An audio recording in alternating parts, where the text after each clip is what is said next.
नमस्कार दोस्तों, मैं हूं रविंद्र पारिक और आज हम चर्चा कर रहे हैं वास्तु के बारे में। तो जानते हैं वास्तु क्या है।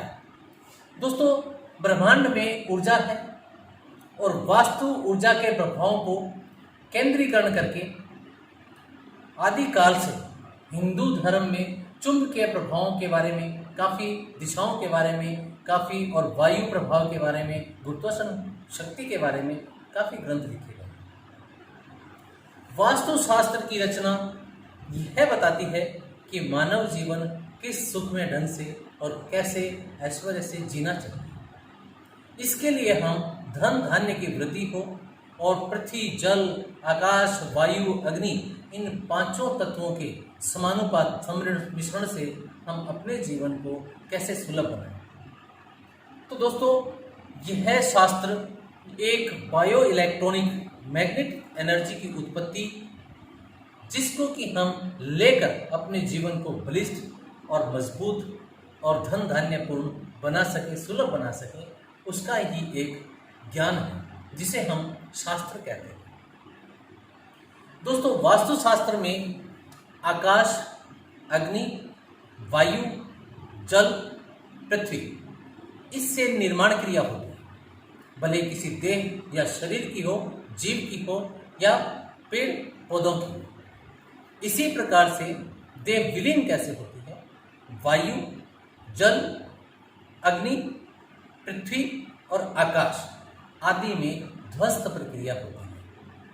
दोस्तों, जब हम चर्चा करते हैं तो वास्तु में वास्तु पुरुष से हम आसानी से समझ सकते हैं कि किस प्रकार से हम किस दिशा में क्या रखें जिससे हमें भौतिक लाभ हो और आध्यात्मिक ज्ञान हो। दोस्तों, वास्तु पुरुष की स्थिति इस तरीके से होती है। वास्तु पुरुष ईशान कोण में सिर रख के सोता है, ऐसा एक प्रचलन में बताया गया है। यद्यपि इसको आप विज्ञान के तरीके से माने तो इधर हम सभी का सर मानते हैं, जिससे हमारे ज्ञान की उत्पत्ति होती है। यहाँ पे हम मस्तिष्क बांधकर चले तो हम इस विज्ञान को आसानी से समझ सकते हैं। दोस्तों, यहाँ पे ईशान में सर हो, पूर्व में बाजू हो, उत्तर में दूसरी बाजू हो, केंद्र में जहाँ पे ब्रह्म स्थान होता है पेट हो, और यहाँ पे दक्षिण और पश्चिम में पैर हो, घुटने हो, और लास्ट नृत्य में उसके दोनों पांव हो, तो इसको हम वास्तु पुरुष की संरचना मानते हैं। दोस्तों, हम माने कि ईशान कोण क्या है।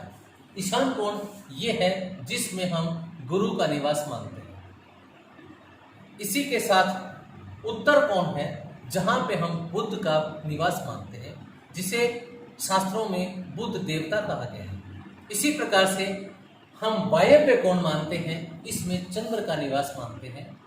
इसी के साथ पश्चिम में हम शनि देव का निवास मानते हैं। नैऋत्य में राहु और केतु, दक्षिण में हम मंगल को मानते हैं, अग्नि में हम शुक्र देवता को मानते हैं और पूर्व में हम सूर्य देव को मानते हैं। ऐसा हमारे शास्त्रों में लिखित है। जैसा यहाँ पे विदित है, आपको दिख रहा है, वैसे ही हम इन पार्ट्स में इनको डिवाइड करते हैं। इसके 8 पद बनाए गए हैं जिनमें अलग अलग देवताओं को विराजित किया गया है। इन पदों में सबसे पहले ईशान के तरफ से चले तो ईश आता है। इस देव हमें समृद्धि प्रदान करते हैं, वो गुरु के समकक्ष बैठते हैं। दूसरे देव आते हैं पर्जन्य। यह हमें सुख और वैभव देते हैं। इसके बाद आते हैं जयंत हमें विजय प्रदान करते हैं। यदि किसी राजा ने अपना मकान बनाया हो, उसे विजय चाहिए तो यहाँ पर उसको मुख्य द्वार बनाना चाहिए। यदि किसी व्यक्ति को जीत चाहिए, हमेशा जीत चाहिए, तो वह इंद्र और जयंत दोनों पे अपने दरवाजे रख सकता है। यदि किसी व्यक्ति को सदैव अपना यश और समृद्धि चाहिए तो वह सूर्य स्थान पर अपना मुख्य द्वार रखे, तो उसे हमेशा यश और समृद्धि नाम मिलता है। इसके साथ साथ उसे ऐश्वर्य भी मिलता है। सत्य, भ्रंश और आकाश, इन जगहों पे द्वार रखना जातक के लिए इतना लाभप्रद नहीं माना जाता। दोस्तों, इसी क्रम में दूसरी ओर लें तो हमें उत्तर की ओर दिति, यह श्रेष्ठ है। आदिति, यह बहुत ही श्रेष्ठ माना जाता है। चरक भी बहुत उत्तम माना जाता है। कुबेर, जैसा कि नाम से मालूम होता है, यदि यहाँ पे किसी मालिक का, किसी भूस्वामी का द्वार हो तो उसे भी श्रेष्ठ माना जाता है। बल्लाट भी श्रेष्ठ माना जाता है। यदि मुख्य द्वार नाग या फिर रोग पर हो तो भी उसे बुरा नहीं मानते। दोस्तों, रोग पर हो और नाग पर हो तो यह द्वार इतना लाभकारी नहीं माना जाता, लेकिन दोषपूर्ण भी नहीं माना जाता। यदि वास्तु के कुछ दोष और मिल जाएं तो यह नुकसानदायक हो सकता है। दोस्तों, इसी क्रम में यदि हम माने वायव्य से नैऋत्य के कोने में कौन कौन से द्वार संभव है, तो उसमें हम चलते हैं पाप। दोस्तों, पाप क्षेत्र में द्वार हो सकता है। यहाँ पे द्वार होने से जातक के घर के सदस्य, जो युवा हैं, वह कार्य के क्षेत्र में बाहर चले जा सकते हैं और वहाँ पर जातक को अकेले रहना पड़ सकता है। यानी जितने वृद्ध होंगे वो घर में अकेले रहेंगे और जातक के समृद्ध जो घरेलू हैं, बूढ़े लोग हैं, वो वहाँ रह जाएंगे और युवा पीढ़ी कहीं ना कहीं जॉब लगकर बाहर कार्य करना शुरू कर देगी। इसी के पास शेष ऑप्शन होता है, जिस देव के साथ यदि पाप और शेष दोनों में द्वार बना लिया जाए तो यह दोनों एक ही कार्य करना शुरू कर देते हैं। यदि असुर स्थान पे कोई द्वार बनाए तो भी अच्छा माना जाता है। वरुण पर भी द्वार ठीक माना जाता है, लेकिन पुष्कंत, सुग्रीव और द्वारिक और पितृ, इन स्थानों के द्वार वर्जित माने जाते हैं। इसी क्रम में नैऋत्य यानी दक्षिण दिशा में और अग्नि और नैऋत्य की दीवार पर द्वार बनाए तो भृंग, जो कि पैरों में होता है, भृंग में द्वार अच्छा नहीं माना जाता। इसी शृंगराज में भी द्वार वर्जित है। गंधर्व में भी द्वार वर्जित माना जाता है। यम में द्वार इतना बुरा नहीं माना जाता, लेकिन फिर भी यहाँ पर द्वार के साथ साथ श्लोक दिया जाता है, वो अच्छा नहीं माना जाता, इसे भी वर्जित ही समझे। इसके बाद आता है वृहत शत्र। इस जगह पे द्वार ठीक माना जाता है। वितत पे द्वार भी ठीक माना जाता है। पूषा और अग्नि पे द्वार श्रेष्ठ नहीं माना जाता।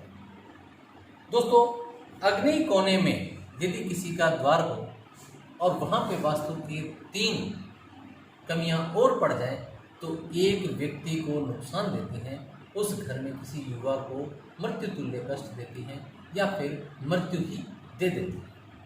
दोस्तों, इसी क्रम में हम माने कि अगर इससे ऊपर हम द्वार बनाएं, पूर्व से ऊपर के एरिया में द्वार बनाना हमें श्रेष्ठ है, यानी ईशान कोण की तरफ द्वार रखना श्रेष्ठ माना जाता है।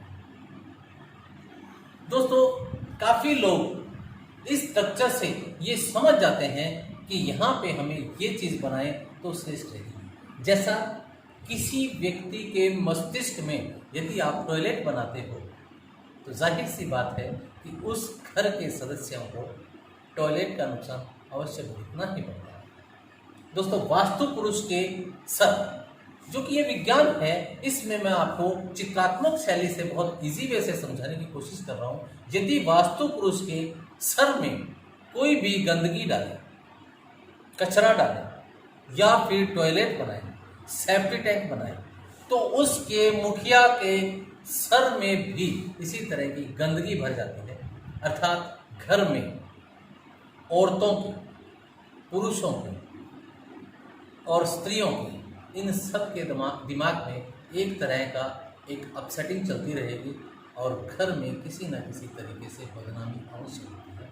इसलिए इस क्षेत्र में कभी भी गंदगी न रखें। इसी क्रम में दोस्तों, ये क्षेत्र है, यहाँ पर कभी भी खड्डा, गहराई या फिर खोदना, अंडरग्राउंड आदि न बनाएं।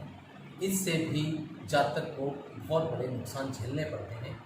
इसी के साथ अगले एपिसोड में आपको बताएंगे कि किस पर कौन सी जगह बनाने से क्या नुकसान होते हैं। बने रहिए हमारे साथ। धन्यवाद।